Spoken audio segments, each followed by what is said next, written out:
Welcome to the Locker Room, our new sports show here on SBTV. I'm Ben Zitouni. Joining me today are Joey Huebsch and Chris Watkins. Guys, how are you?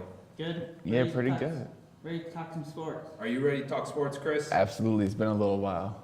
Good, good. All right, so tonight we'll be talking about recapping some pointer sports, the NFL weekend, the start to the NBA season, and we'll start our new segment, What's Bothering You?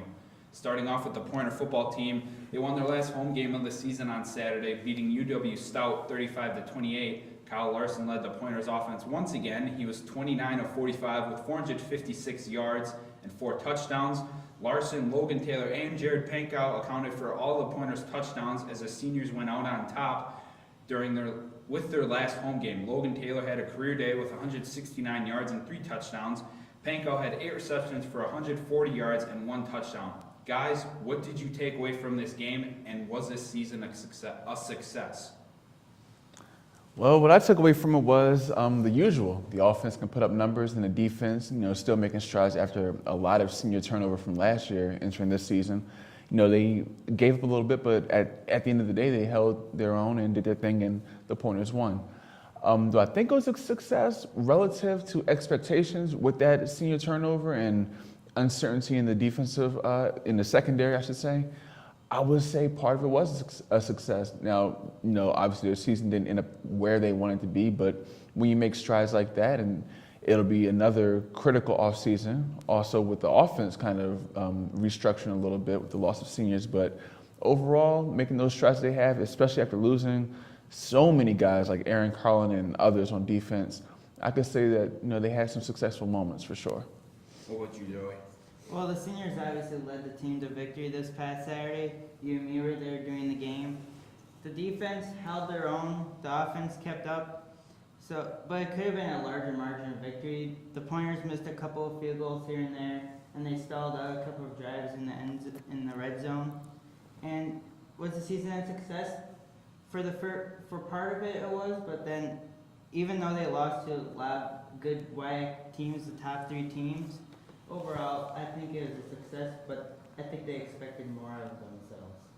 Yeah, for me personally, I think it was a success. Everybody knows how tough the WEAC is when you have to go up against teams like Whitewater, Oshkosh, and Platteville, and it always seems that the Pointers always have them 3 in a row, and it always seems like they're playing all those teams on the road, although they did play Platteville at home and Oshkosh at home this year, but I think it was a success. They started out 4-0, and then like you guys said, they stumbled with those 3 games, but something that I think people might have forgotten is that they lost Christian Almonte for the season. Mm-hmm. He did so much for them in the punt and kick return game. He did so much with them offensively, running the ball and then splitting out wide as a receiver out of the backfield. And they're able to replace him with Britton Vernon, the senior running back there. I think he had a pretty good game on Saturday. He went out on top, and I think the season was a success. If they beat River Falls on Sunday, then they'll finish 7-3, and there's nothing wrong with a 7-3 record in the WEAC conference. Yeah, a whole lot to build on. Like I said, the Pointers finish up their season Saturday against UW River Falls with kickoff set for 2 p.m. The men's hockey team was in Minnesota over the weekend and came away with a win and a tie. They tied Gustavus Adolphus on Friday 3-3, and then they beat Bethel University on Saturday by a score of 5-3. Against Bethel, the Pointers got goals from Nathan Harris, Kyle Sharkey, Baxter Cantor, and 2 goals from Jacob Barber. Guys, what can we take away from this road trip? Man, to come away unscathed and still be technically undefeated, or no loss at least, but you had the 1 tie. But that's critical early in the season, still getting your feet wet in a sense, but going out, playing 2 tough road games, winning 1, tying the other one. The offense still firing on all cylinders. We know, they like to get out and get some shots on goal and kind of keep that tempo up at a high pitch. But yeah, I think that's a pretty good start to the season, I would say. A bevy of offensive talent that can score. And when they get out in the front like they have, I think every single game so far they've had a lead, especially early on, like in that first period. It's tough for opponents to keep up with that type of tempo. What about you, Joey? Yeah, I agree with Chris. They're lucky to get unscathed on the trip. Well, it's a good way to get the freshmen and incoming transfer players to get their feet wet, and it kept them championship favorites early in the season.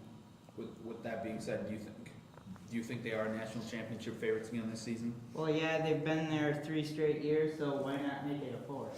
What about you, Chris? Yeah, it's hard to stop somebody when you're averaging a little under 5 goals a game. So that offense is definitely going to propel them into national championship contention once again. Yeah, I agree with both you guys. I mean, one thing it showed me is that if they come off a tie like they did on Friday, or if they do lose the season coming off a loss, they'll be able to rebound and forget everything, put it in the back of their head. And then another thing that I think that's going to help them a lot this season is the fact that they have 2 good goaltenders, Max Milosik, who's primarily going to be the starter, and then Gordichuk, who was a backup and got the win on Saturday. That's going to help them a lot. And the fact that they always find, the past couple seasons, they've always had 1 or 2 freshmen or transfers that come in and score right away. I mean, last weekend it was Kelly O'Brien with his hat trick. I mean, this weekend you have Baxter Cantor, and then Nathan Harris is picking up where he left off last season. So I really think that this is going to be a really special season for the hockey team, and I'm definitely excited to see where it goes. Yeah, definitely.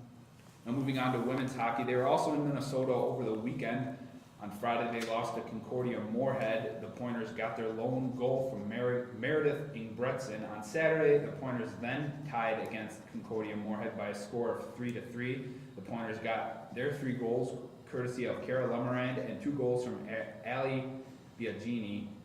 What does this team have to do to find some sort of success this season? I think they just have to refocus after the rough start of the season. Just stay positive.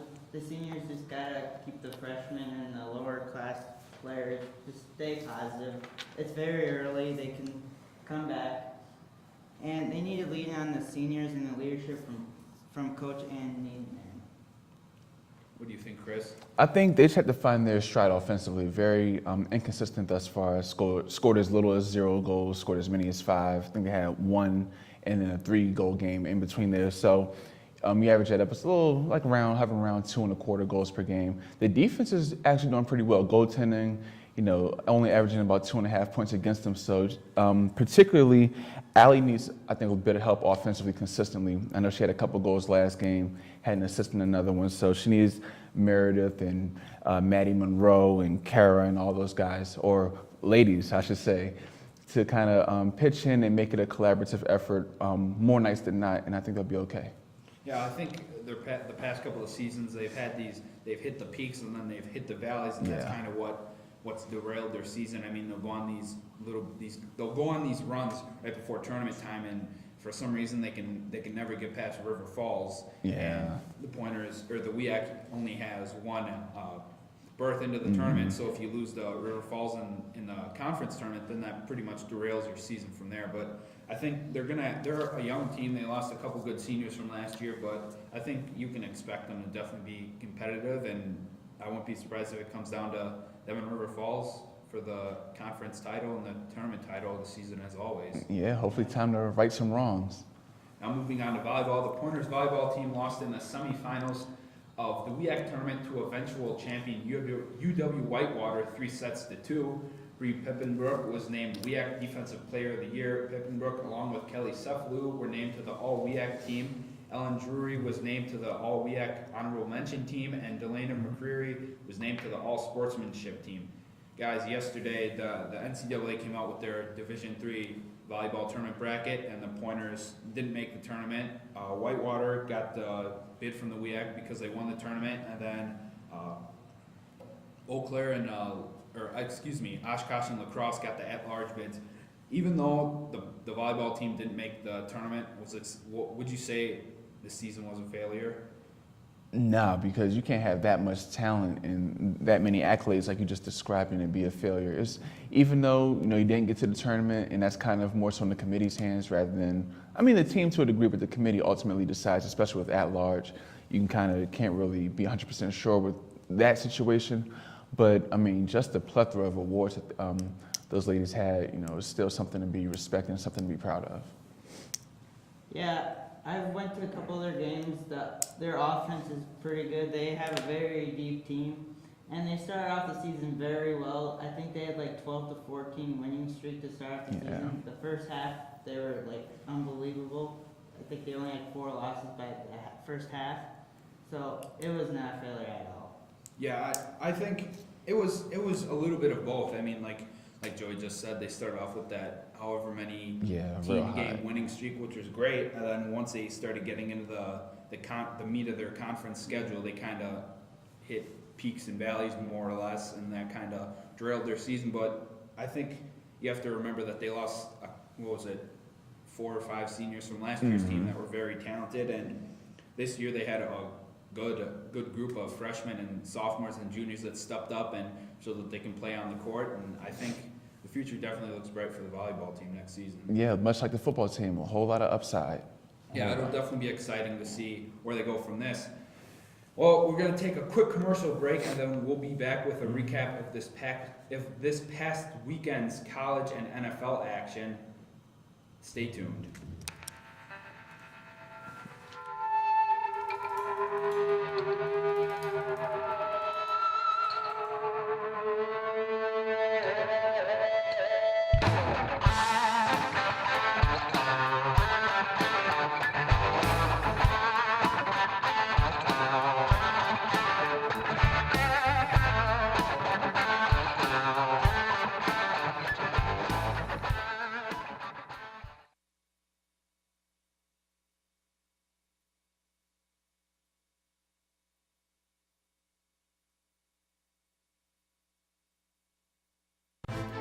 Don't have a television? Don't worry. SPTV is available on demand at uwsp.edu/SPTV. Find your favorite shows on our website, plus links to all of our YouTube content. Stay up to date with SPTV news that includes information about campus and community happenings. And don't forget to like us on Facebook. We're SPTV-UWSP Television. SPTV. Let's make media together. Welcome back, folks. The Packers lost to the Indianapolis Colts on Saturday by a score of 31-26. Aaron Rodgers was 26 of 43 for 297 yards with 3 touchdowns and an interception. Jordy Nelson led the Packers receivers with 7 receptions for 94 yards and a touchdown. In a game where the Packers never led once and the Colts scored just 13 seconds in, what went wrong for the Packers? Man, deficiencies on all 3 levels of the game. You start, like you said, that kick return, Jordan Todman, to start the game off, and then, I don't know, it just seems like 12 just isn't really in sync. I don't know. I mean, the stat line is okay, not great for him personally, but it just doesn't seem right. And I don't know if that's because there's like a lack of a running game with Ty Montgomery going from receiver to running back, now Davis being in and out and about as fast as a snap of the finger. Jordy Nelson coming off the ACL, Randall Cobb maybe not getting separation. I'm not sure what it is, but defensively, I know you guys haven't had, it's been, we could have played in Atlanta last week, as many players that were missing from the defense. So I think it's a collection of those things, but being at, it's mid-season, they're 4-4, it's pretty much an 8-game season now, so got to get it in gear and quickly. What about you, Joey? What do you think went wrong for him on Sunday? It first started off with the opening kickoff. You shouldn't just give an opening kickoff return for a touchdown, obviously. And the offense just started real slow. Chris said the same thing. It's like Rodgers ain't into it. The offense just ain't into it for some reason. It's very odd. Well, it doesn't help that there's no running game either. Yeah, and then I think, obviously, I don't want to repeat what you guys just said, but that's basically what went wrong for them. They started off the game poorly. I think they were down something like 24-10 at halftime to the Colts. The Colts' offensive line isn't good. The Colts' secondary is even worse than their offensive line is, and Aaron Rodgers couldn't get anything done in the passing game. He overthrew Nelson a couple times. He threw a pass to Jeff Janis that Janis let bounce off his helmet because he still doesn't know how to catch with his hands. And I agree with what Joey says. There seems to be something going on with Rodgers. I don't know if him and McCarthy aren't on the same page or there's a rift between them. And then Mike Daniels went on the rant in the locker room post game. It seemed like he was the only one that showed any emotion after the game. But another question for you guys: do you think Mike McCarthy's on the hot seat? Remember how in Philly when Andy Reid was there for so long, and after a while, it just kind of seemed like the players just tuned him out. Like you keep hearing the same message over and over. Well, McCarthy's kind of getting up there in terms of tenure. He's been there for a while now. Since 06, I believe? Yeah, just about 10 years. Yeah, so maybe getting to that time where the veterans hear the same thing day in and day out and they kind of know what to do, but the rookies are taking after those veterans, and they're kind of, going through the motions in a sense because it's not a new message per se. And maybe it is time for some new blood in there. I mean, results are still there. Packers been in the playoffs, I think, 7 years straight now. But, how good is just the playoffs compared to wanting to win the Super Bowl, as they should every year with Aaron Rodgers at quarterback? You think McCarthy's on the hot seat, Joey? It's close right now. I don't know. It's Rodgers and him have been together ever since he came into the league, so I think Rodgers would like him to stay, but the way they're playing, I think he is on the hot seat. I'll say this. I think he is on the hot seat, and if the Packers somehow make the playoffs by some unforeseen miracle and the Packers go ahead and lose in the wild card round or the divisional round, like it seems they have the past couple of years, then I think McCarthy definitely needs to be fired, because the Packers are too good of a team and they have too much talent, both on offense and the defensive side of the ball, to be losing in the first or second round of the playoffs every year. Right. You don't want to be an NFC version of the Cincinnati Bengals and Marvin Lewis. Exactly. For sure. So some other games over the weekend. The Raiders beat the Broncos on Sunday Night Football 30-20. Your Panthers, Chris, beat the Rams 13-10. The Cowboys continued their streak of winning, and Dak Prescott continued his great rookie season, granted beating the Browns 35-10. And the Seahawks beat the Bills 31-25 in Monday Night Football during a controversial game. Out of the games I just talked about, or any games from the past weekend, any of them stand out to you, Chris? I would say, even though they played Cleveland, just Dallas going in there and handling business like they should have. You knew it was going to be a big turnout, even on the Cowboys side of fans, with Zeke Elliott going back to Ohio and Dak Prescott. I mean, those guys, very young offense. That offensive line, you got, mobile blood at quarterback. You still have veterans in Jason Witten, Des Bryant, and Zeke just running that ball. That's going to be a tough offense to stop. Basic offense, but when you do basic things well, good things usually happen. Well, I think it's the Raiders. They've been bad for a long time, but over the last couple seasons with Derek Carr there, and with the receiving crew there, they've really developed into a very good team, and I think they are a threat to the Patriots. Yeah, I'll actually agree with both of you. I know it's good to have some type of parody on the show, but I think the Raiders showed they're the real deal, and Derek Carr's a legitimate MVP candidate. Amari Cooper is showing I think he's going to be one of the top 5 wide receivers in the game. And I think Latavius Murray doesn't get enough respect for what he does out of the backfield. That's a good offensive core right there. The Raiders' offensive line is pretty decent too. Their defense is finally stepping up and showing with all their talent what they can do. I think that the Raiders are obviously the division favorite over the Broncos and the Chiefs. And anybody that knows me knows that I hate the Cowboys, but what Dak Prescott and Ezekiel Elliott are doing, that's something special. And I think that other teams in the NFC should take notice of the Cowboys. Their offense has been playing well, and their defense has managed to keep them in games, which is nice. So we'll see how the rest of the season goes for the Cowboys. Going back to the Packers, they start a 3-game road trip this Sunday when they take on the Tennessee Titans. Now on to college football. The Wisconsin Badgers beat the Northwestern Wildcats on Saturday by a score of 21-7. It's the Badgers' first win in Evanston since I was 4 years old in 1999. The Badgers' offense was led by Corey Clement, who had 32 carries for 106 yards and a touchdown. Bart Houston was 2 of 3 with 51 yards passing, and Alex Hornibrook was 11 of 19 for 92 yards. Guys, how good are the Badgers, and are they a legitimate college football playoff contender? All right, so personally, the Badgers had me sold, even in a loss, that homecoming game at Ohio State. That was, even though they lost, just the way they were jumping the snap and just getting after it on defense, and the offense team, pretty well, given what they had. So I think they're pretty good overall. Can they make the playoff? They can, because they shouldn't lose another game when you play at home against Illinois, on the road against Purdue, at home against Minnesota, and then potentially against either Ohio State or Michigan or Penn State, but more than likely Ohio State or Michigan in that Big Ten championship. So, if a few other things go their way, like if Louisville or somebody else loses, or Washington maybe, and they win out, sure, you could possibly see them in the playoff. What about you, Joey? Yeah, when they won that game against LSU for the opener, that shocked me. I was not expecting it at all. especially the Ohio State game, that one really solidified that they're a very talented team this year. And I think they are a legitimate college football playoff contender, but they're going to need help from Ohio State, Washington, Texas A&M, and Louisville, who are ahead of them right now. So they're going to need them to lose and drop down, but it's going to be close. Yeah, I think obviously, like Joey said, that first win against LSU was big. Yeah. And that 3-game stretch, Michigan State, Michigan, and Ohio State. Granted, Michigan State's pretty much fallen off, so that win doesn't mean much.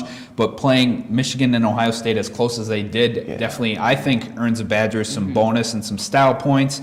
I think the Badgers secondaries played good this year. The former Badger Jim Leonard's back. He's teaching the defensive backs to play the way he played, which made him so great. The Badgers losing Vince Beagle for 2.5 to 3 weeks. The Badgers losing Jack Sitchie in the linebacking core. They've been able to find people, Alec Jacobs and Ryan Conley, to step in and play well. And then I think TJ Watts solidified himself as a definite prospect for the next level. The Badgers, they've had decent play from their wide receivers. I think one thing that's definitely surprised me is you look at their quarterbacks and you've Bart Houston and Alex Hornibrook. Right. It's not really anything to stand up and cheer about. And I always think that the Badgers are going to win, but you look at some of these games and they're like, man, are their quarterback good enough to keep them in this game? And somehow they have. But I think they are a legitimate college football playoff contender, but I think one thing that's definitely going to hurt them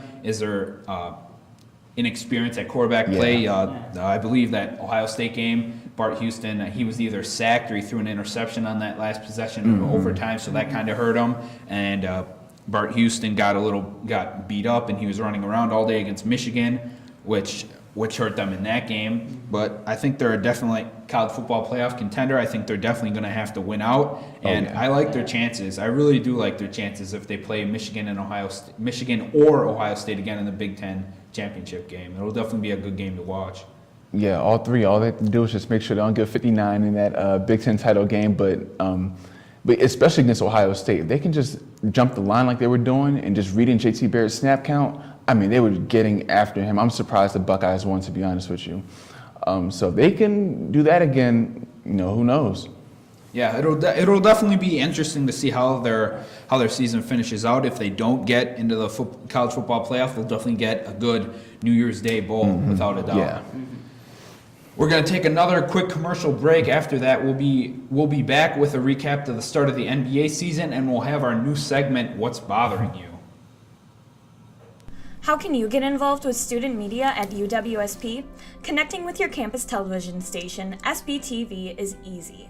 Like us on Facebook, subscribe to our YouTube channel, follow us on Vine, follow us on Twitter, follow us on Pinterest, follow us on Instagram, or connect with us on Google+. But of course, the best way for you to get involved and stay up to date with all that is happening at our station is to stop by our studio. We're located in the Communication Arts Center at UWSP, Studio B, Room 121. You can also drop by our office, Room 130, for more information on station happenings. We can't wait to get you involved. Come join us at SPTV. Let's make media together. Got an itch to be on air? Join the SPTV News crew. Being an on and off air reporter will help you gain experience in interviewing, shooting and editing video, and reporting behind the anchor desk. Join SPTV News, pointing to you.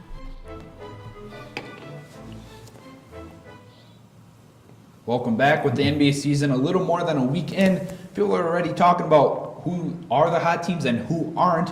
In the East, the Bucks are 4-3, the Cavs are 6-0, the Hornets are 4-1, and the Hawks are 4-2. Now in the West, the Clippers and the Thunder are both 5-1, the Spurs are 5-2. The Warriors have started off with a 4-2 record, and the Pelicans are 0-6, good for last place. Guys, what teams have impressed you with their start, and what teams have you kind of been disappointed in the way they've started their season? Joey, we'll start with you this time. Well, I'm impressed that the Thunder are doing pretty well without Durant. Westbrook's kind of taking over the role now since Durant's gone, so it's his show now. And then the Hornets 5-1. They're usually a bad team, but they've started out very well. And the Spurs are 5-2 without Tim Duncan, so they've done very well. Chris, what about you? For surprise, I would have to go OKC as well. Russell Westbrook, you can just see like just the demeanor change. He would be, kind of fiery towards his teammates, but now with KD gone, he's kind of more like that supportive leader, getting guys like Oladipo and Enes Kanter and Steven Adams, all those guys believing that they're assets to the team and not detrimental pieces. So I think Oklahoma City is doing very well. Also, another surprise. And it delights me to say, the Los Angeles Lakers, 4-3. Luke Walton, ladies and gentlemen. I mean, you just see the talent in just what everybody had been so excited about once Kobe retired. And I love Kobe, don't get me wrong, but him finally retiring has just signaled the new youth movement to come in and to just be free. They don't have to worry about anything. They're going to make mistakes. They're young. But, I mean, D'Angelo Russell's playing out of his mind, Jordan Clarkson, Julius Randle, all these Larry Nance just dunking on people and holding the back of their heads at the same time. It's a lot to be excited for in LA, Clippers and Lakers, I would say. Now, going off what you just said, do you think it's a good thing that Kobe, obviously he's a great player, Hall of Fame player, no doubt, but do you think it's a good thing that he's finally out the door, retired and gone, so the Lakers can focus on their rebuilding process? Yeah, for the sake of that team, this particular team, that personnel, yes. And then bringing in Luke Walton and getting rid of Byron Scott, thank goodness.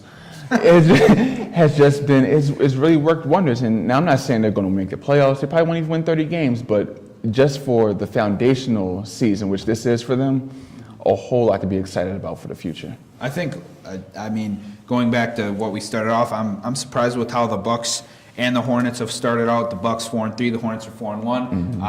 I don't think that the Bucks are going to be able to sustain it. I think the loss of Chris Middleton is going to be a little bit too much, and they're not going to have enough scoring. They still have a little bit of a young team, but it'll give the opportunity for Malcolm Brogdon, their second-round pick, to get on the floor and show what he's made of. I like the way he's played so far, and Thon Maker played pretty well in his NBA debut the other night. But I'm really excited to see what the Hornets can do with Kemba Walker and Frank Kaminsky and Zeller on their team. I think that's going to be a dark horse in the East. As for the West, the Warriors are 4-2. I mean, they're not going to go undefeated this season, obviously, but I'm still pleasantly happy with how they've started. I think they're definitely the team to beat in the West. Now, would it be wrong to assume that it's going to be Warriors-Cavs in the finals again? No. Not at all, because nobody has the firepower of the Warriors. Even with those two losses, I mean, the shot quality is just amazing. Guys have room to drive if they want, like Durant. If Klay Thompson's not going to be shooting 20% from three forever, Curry, we saw him break the NBA three-point record last night. Man, it's going to be Warriors and Cavs more than likely, unless somebody challenges LeBron out east, in which the Celtics, shaky start. Bulls, can't shoot. Knicks, no way. So, it probably will be Warriors and Cavs for, a third time. Joey, what about you? Do you think? Yeah, they're the best two talented teams in the whole league.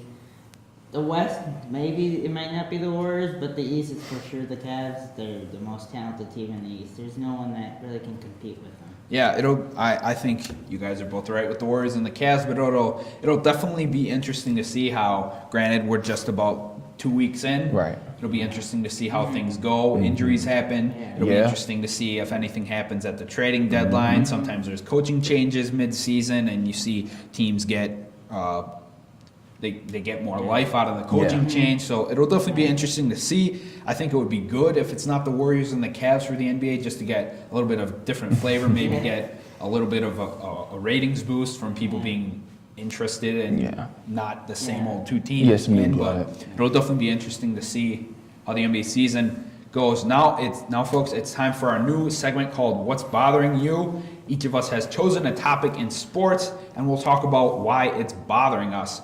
Joey, what's bothering you? Chris ain't gonna be like me for this one. What's bothering me is Cam Newton complaining every week about how the refs officiate him. Like, I understand, some of them aren't legal, but it gets old when that's all you see on SportsCenter every Monday. Chris, you can have a little bit of a rebuttal time here. It'll be interesting to see what you say. Because, I always thought when something's not legal, you should speak out about it. Nobody's going to care for you like you. So, if you don't say anything about it when you're getting hit illegally every single week, I might add, then, closed mouths don't get fed. And on the part of Cam, now I realize that, a lot was said about him talking about Ed Hockley and how he didn't get that call last year. And of course, the celebrating and all that. And then just him being a freak at quarterback, like 6'5", 250, 260, kind of like a LeBron of the NFL in a sense. I understand you're going to get hit. You have to get hit harder when you possess those type of intangibles at quarterback. But helmet to helmet is helmet to helmet. And I don't care if it's in Denver, LA, Charlotte, Atlanta, wherever. When you get hit in the helmet, he deserved the one in Atlanta. I'll add that. But I mean, continuously on, and then when you make a play about it, I just think it's a discrepancy there between the refs and the players, especially when they're coming out with the referees and saying, "Oh, we missed this call last week," and it's not even in the helmet; it's his legs now with Calais Campbell. So, I don't know. I definitely see both sides of the argument. I mean, going back to their opening night, Thursday night game against Denver, there were a couple hits that definitely were dangerous and should have been flagged, but it kind of goes back to last year where he was dabbing up and down the field, and he said, "If you don't like me dabbing, then stop me." So when he runs out of the pocket, now people are going to hit him, and I think he has to realize that he does have a point that player safety should be the number one priority in the NFL, but when you decide to move out of the pocket with the ball, you're basically a free man, and people are going to take you down because, quite frankly, the defenses don't like you, and they want to knock you out of the game. But I definitely see both sides of the argument. Now, Chris, what's bothering you? What's bothering me, we'll stick on this, but move away from Cam and the Panthers. The NFL officiating. Is it me? I hate to single out the Seattle Seahawks. They great fan base, have tremendous players. But is it me, or has it been since every year from 2012 up to now, every time the Monday Night Football crew goes to Seattle, something the next day is in the midst of the controversy, whether it's the Fail Mary or Calvin Johnson getting his touchdown or the fumble being bat out of the end zone in that game against Detroit last year, or the game last night against Buffalo with Richard Sherman doing whatever, playing until the whistle, as he said. I just don't know. And I hate for it to seem like every time an opponent goes to Seattle in prime time, they don't have a chance. But that's really kind of what it seems like to me. I mean, the referees, whether it's replacement refs, current refs, it bothers me that they're missing this many things and then having to come out the next day and saying, "Oh, the officials are under scrutiny and there'll be disciplines in the future and we missed X number of calls." But I mean, your professional organization, probably the lifeblood of American sports. Get it together, please, and thank you.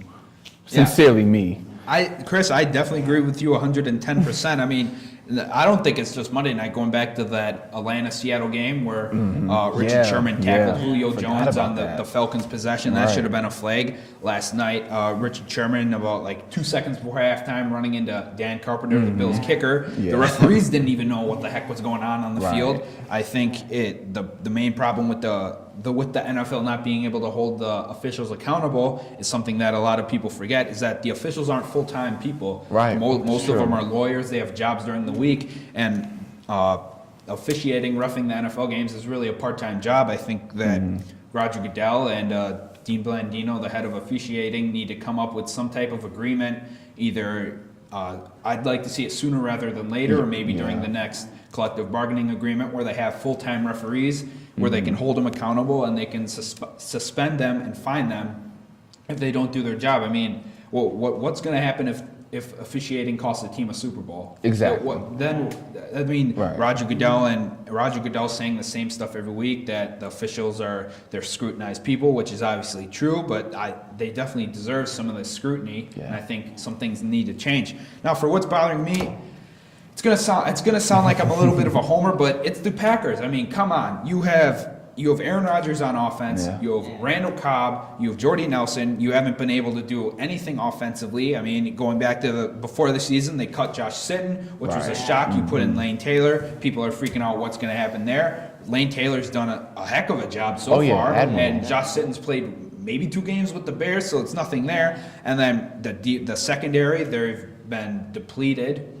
And yet, game after game, McCarthy always goes up there after post-game, and he's like, "Well, we have to make some adjustments, and then we'll be good to go." And then after the game on Sunday against the Colts, he goes up to the podium in his post-game press conference and he says this was our best week of preparation. If it's your best week of preparation, that should carry over the game. If you're as good as if you're prepared, if you're as prepared as you say you are, that should carry over the game, and that should translate into a win. And I mean, you hear the players in the locker room post game, and they're saying, yeah, we're disappointed, we're losing, and we shouldn't have lost, and we obviously didn't see ourselves being 4-4 at this point. Then do something to change it. And I mean, it's great to see that Mike Daniels actually gives a crap. I mean, him going on his rant in the locker room, that's good to see. At least somebody has some fire in their belly and they're willing to do something. And like I said before, if the Packers don't make the playoffs, or if some godforsaken reason they do and they lose in the first round, I think Mike McCarthy definitely should be fired, and it's time for a change, because they have too good of a team to not be